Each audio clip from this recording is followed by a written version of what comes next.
Love.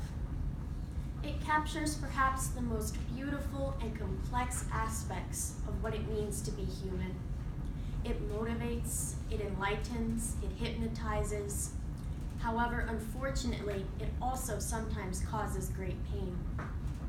Love is very complex, and it can be defined in many different ways. According to my audience analysis, all of you provided different definitions for what love means to you.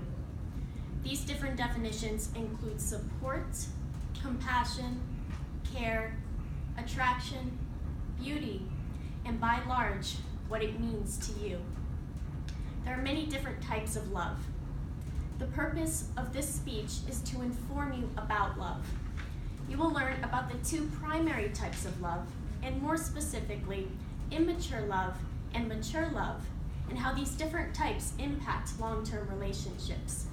I will begin by defining immature love.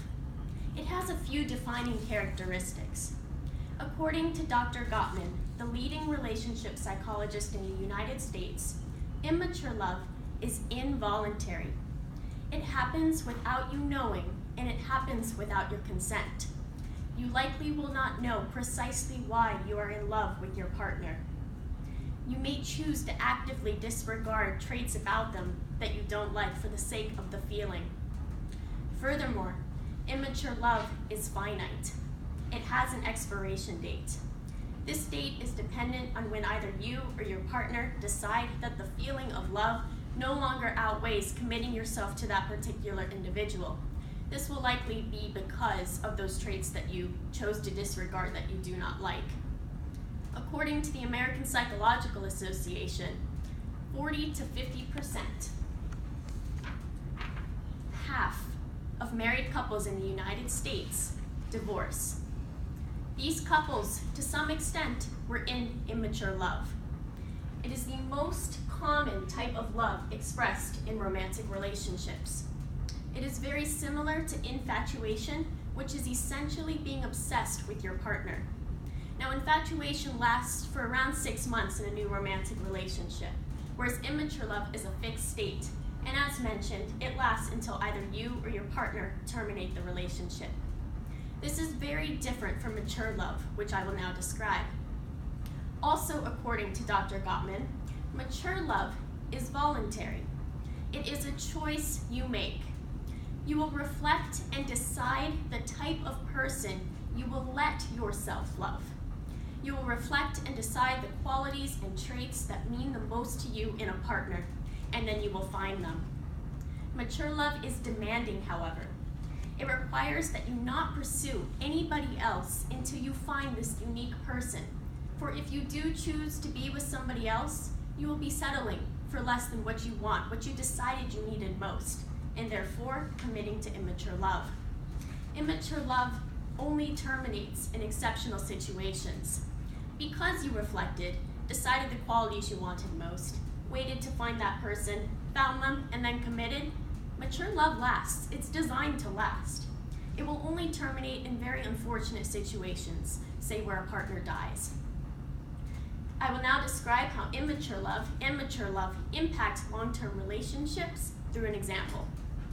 So, say you consider, sit down, reflect, decide the qualities that you want and need most in a partner. Pretend that these are compassion, the understanding of your life struggles, and career ambition. Now say you meet person X. Person X is incredibly compassionate and charming. They appear to understand you, understand your life struggles, and you begin to feel attracted to them. However, you soon learn that they don't have career ambition. However, because you're feeling attracted, you decide to pursue them anyway. You foolishly decide to continue with them. So say you're with them for a few months or maybe even a few years. The feelings might last. You may be able to prioritize the love you feel over those traits that you do not like in the person. However, eventually, you will begin to want these traits in that person. You might try to create them in this person. Or you might become particularly fond of your friend who is very ambitious with their career. Perhaps this person isn't even compassionate, they're not understanding, they're not anything else that you would want, but they do have career ambition. And because you've been deprived of that career ambition in your current romantic relationship, you crave it. And so you'll look for it. And this is what leads to problems. This is what leads to infidelity, to cheating. It's what leads to separation. And if you don't choose to actively terminate the relationship, you may withdraw emotionally, which by all relationship psychologists' perspective is considered termination. If you remove yourself emotionally, the relationship is over, even if it isn't technically over. You have now learned about immature love and mature love, and how these two different types impact long-term relationships. I have described how Dr. Gottman, the leading relationship psychologist in the United States, defines the two primary types of love and how he believes they impact long-term relationships. Some say that you cannot choose who you love, which might be true for immature love. However, as demonstrated, you absolutely can, and you absolutely should.